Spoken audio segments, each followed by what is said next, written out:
In a forest, one of the most important parts of trying to understand what's going on here are looking at things like this. Just pick these off the forest floor. Seeds and fruits. These are really big ones, there are tiny ones, and every species of tree has got a different type of seed. The big thing is, if these seeds don't survive, of course, the trees can't grow up.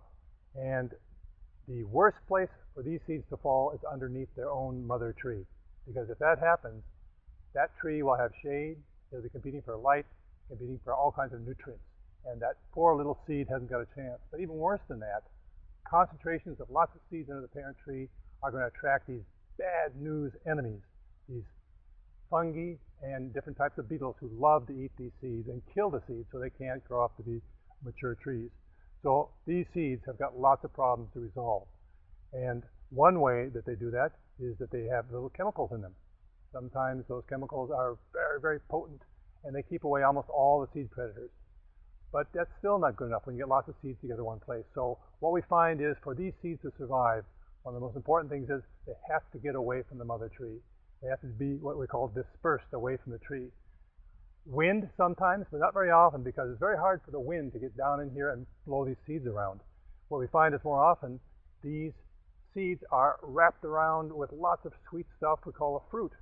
That's why apples have got all that sweet stuff around those seeds. And that's why the seeds taste so bad too. Never try to take a bite out of an apple seed. It's full of hydrocyanic chemicals. And the same thing with these seeds. The seeds themselves have got lots of nasty chemicals in them. But the fruit around there is great.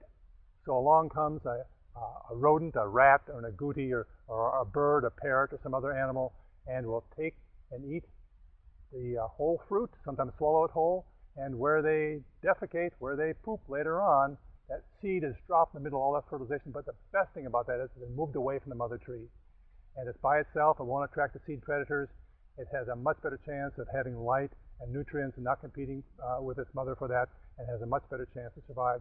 So that means very few of the seeds survive that are produced by the mother tree. And the ones that do survive tend to be far, far away from the mother if they're going to have a chance to survive. And it also means here in the rainforest, which is very unlike anything we have up in the north temperate areas, where you get big stands of one species of tree, here you don't get one individual occurring within maybe a half a kilometer of the next individual of that same species, because it has to be dispersed away. And that helps develop the pattern we see in this forest.